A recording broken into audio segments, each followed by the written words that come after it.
নমস্কার বন্ধুরা, চলে এসেছি আবার নতুন একটা ভিডিও নিয়ে। দেখো আজকে ওয়েদার খুব সুন্দর, আজকে আর কোনো বৃষ্টি হয়নি, আকাশ পরিষ্কার। তবে মাঝে মাঝে আকাশে মেঘ আসছিল। তো বাকি সারাদিন মোটামুটি রোদই ছিল, কোনো বৃষ্টি হয়নি।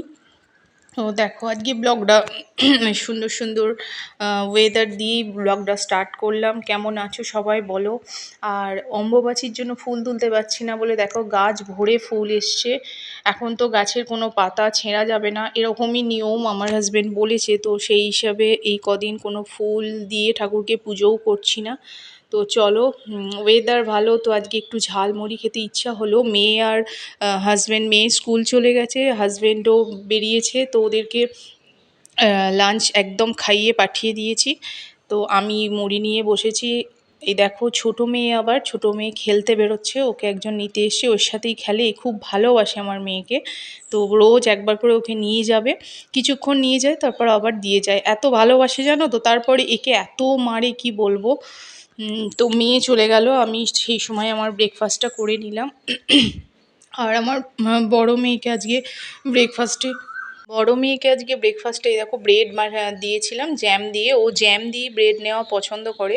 কোনো টোস্ট যদি আমি ডিম দিয়ে করে দিই বা মেয়োনেজ দিই, সেটা খেতে চায় না, বলে মা আমাকে জ্যাম দিয়েই দেবে। আর এই মিক্স ফ্রুট জ্যামটাই ওর পছন্দ, অন্য কোনো ফ্লেভারও ও খেতে চায় না। তো দেখো এদিকে ছোটো মেয়ের কাণ্ড দেখো, সারা ঘর কি কাণ্ড করেছে, যত পেরেছে সমস্ত জিনিস যেখান থেকে যা পেয়েছে সেই ফেলেছে। কারণ আমি এই সময়টায় ওইদিকে একটু রান্নার দিকে ব্যস্ত। তো মাঝে মাঝে এসে ওকে দেখে যাচ্ছিলাম, লক্ষ্য করছিলাম, তো এসে দেখি এই কাণ্ড করেছে। ওই দেখো ঘুরছে, একবার আমার কাছে যাচ্ছে, একবার জিনিসপত্র ফেলছে, এই করে একা পুরো সারাদিন ওকে নিয়ে আমাকে এইভাবেই পুরো কাটাতে হয়। যে কাজটা আমার 5 মিনিটে কমপ্লিট হয়ে যাওয়ার কথা, সেই কাজটা আমার পুরো 15 মিনিট লেগে যায়, কারণ কিছুটা পুরো বেশিরভাগ টাইমটা ওকে সামলাতেই আমার চলে যায়। দেখো কিভাবে জিনিসগুলোকে নিচ্ছে, বার করছে আর মেজে ফেলে দিচ্ছে। তো এইভাবে পড়ে থাকতে আমার একদম দেখতে ভালো লাগে না, বারবারই আমি উঠিয়ে আবার গুছিয়ে রাখি। তো আবার কিছুক্ষণ পর সেগুলো আবার লেআউট করে দেয়, কি করব। এদিকে ছোটো মেয়ের লাঞ্চটা আমি একটু দেরি করেই বানিয়েছিলাম, কারণ ও তো একটু দেরিতে খাবে। তো ওকে একটু মাছের ঝোল আজকে আমি সবার জন্যই করেছিলাম। তো ছোটো মেয়েরও 1 পিস মাছ আর 2 পিস আলু আমি একটু তুলে রেখেছিলাম, তো পাতলা করে ওকেও দেখো ঝোল বানিয়ে দিলাম। এখন তো ওকে কোনো মশলা আমি খাওয়াই না, সেই জন্য আমাদের বানানো যে মাছের ঝোল হয়েছে সেটা দেওয়া যাবে না, ওর জন্য আলাদা করে আমি বানিয়েছি। দেখো খুব সুন্দর একদম, মানে ভালো করে কষে নিয়ে আলুটা টমেটো দিয়ে জিরে ফোড়ন দিয়ে এটাকে আমি কিছুক্ষণ ঢেকে দেব, যাতে মাছ বা আলু ঝোল একদম একসাথে বেশ ফুটে ওঠে, জুসটা মাছের যে জুসটা ঝোলের মধ্যে ভালো করে বেরিয়ে যায়। তো তার জন্য কিছুক্ষণ আমি গ্যাসটা হালকা করে ঢেকে দেব। তো ঢাকার পর দেখো খোলার পর কেমন দেখতে লাগছে, এই দেখো কত সুন্দর, বেশ ঝোলটা গাঢ় হয়ে গেছে, খুব সুন্দর দেখেই, বেশ সুন্দর লাইট লাইট ফ্লেভার ফিল হচ্ছে যে কতটা হালকা এই মাছের ঝোলটা। মেয়ের এই বাটির মধ্যে আমি ঢেলে ঢাকা দিয়ে এখন রেখে দেবো। তারপর 12টা সাড়ে 12টার দিকে ওকে আমি লাঞ্চটা করাই। তো তারপর ওকে লাঞ্চ আমি করিয়ে দেবো। তো চলো, আমি একে নিয়ে সারাদিন দেখো মেয়ের আরও তোমাদের কারুকার্য দেখায়। ওই দেখো কম্পিউটার টেবিলে 1000বার কিবোর্ডটাকে এইভাবে টানবে, প্রেস করার চেষ্টা করবে, তারপর ছেড়ে রেখে চলে যাবে, আমি বন্ধ করে দেবো, আবার আসবে ওটাকে খুলবে। ওর বাবা থাকলে তো বারবার মানা করে। মুড়ি খেতে ভালোবাসে, তো আমি ওকে বাটি করে কিছুক্ষণ মুড়ি দিয়েছিলাম, সেটাকে দেখো স্পুনে করে তোলার চেষ্টা করছে।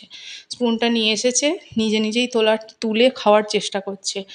কিছুক্ষণ মাইন্ডটা ওইখানে কনভার্ট হয়েছিল। তো সেই সময় আমি কিছুটা কাজও করে নিয়েছিলাম, নাহলে ও বারবার আমার কাছে এসে কাঁদছিল। তখন ঘুম এসে গেছে প্রায়, একটা টাইম পর ঘুম এসে গেলে ও আর কোনোভাবেই থাকতে চায় না। তো আমি এই সময় ওকে মুড়ি দিয়ে বসিয়ে কাজ করছিলাম। তারপর কিছুক্ষণ পর এসে দেখি মুড়ি খাওয়া তো শেষ, দেখো পাউডার পুরো উল্টে মুখে লাগিয়েছে, নাকে লাগিয়েছে, পায়ে লাগিয়েছে, এবং বাকি যেটুকুনি পাউডার ছিল সেটাকে পুরো মেঝে উল্টে ফেলেছে। এবার বলো কতটা কাজ আমার বেড়ে গেল, এগুলো পুরো পরিষ্কার করতে হবে।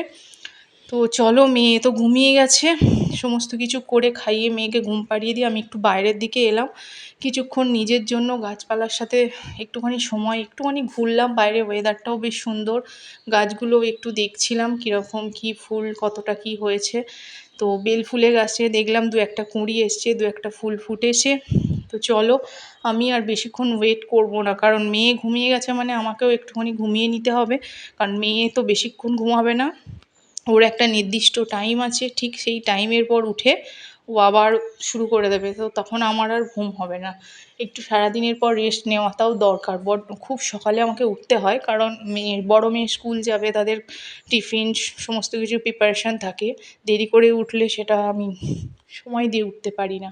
তো দুপুরবেলা কিছুক্ষণ একটুখানি রেস্ট না নিলে শরীর চলে না। চলো, আমিও একটু লাঞ্চ করে নিই। তো তারপর লাঞ্চ করতে যাব, সেই সময় একজন এলো। একজন মানে তুমি আমার ভিডিওতে অনেকেই তোমরা দেখেছো একে, হচ্ছে আমার হাজব্যান্ডের বন্ধুর বউ।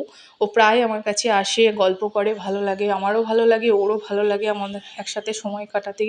সুখ দুঃখের সংসারের সমস্ত কথা এসে ও শেয়ার করে। আমি তো বেরোতেই পারি না, তো আমারও বেশ ভালোই হয় ওর সাথে দু একটা কথা বলে, মন হালকা হয়ে যায়।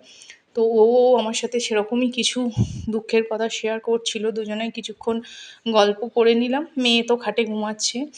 তো তারপর তারপর চলে গেল, তারপর আমি লাঞ্চ করে শুয়ে পড়লাম। তো কেমন লাগলো ভিডিওটা তোমরা দেখলে অবশ্যই আমায় কমেন্টস করবে। আমার ভিডিওগুলো তোমাদের কেমন লাগছে একটু জানাবে, প্লিজ জানাবে। আর এর মাঝে তোমাদের আর একটা জিনিস শেয়ার করতে আমি ভুলে গেছি, দাঁড়াও তোমাদের শেয়ার করে যাই। সেটা হচ্ছে আমার হাজব্যান্ড আর মেয়ে বাড়ি ফিরবে 4টের দিকে। তো ওরা সকালে লাঞ্চ করে গেছে, তো এসে তো কিছু তো স্ন্যাক্স খাবে, কারণ একবার লাঞ্চ করেছে আর খাবে না। তো সেই জন্য ওদের জন্য আমি এই লিট্টি বানিয়ে রেখেছি। লিট্টি জানো তোমরা, বিহারি খাবার। তো আমি তোমাদের বলেছি যে আমি যে কোনো জিনিস বাড়িতে বানানোর চেষ্টা করি, কারণ বাড়ির তেল, বাড়ির সব কিছু ফ্রেশ থাকে।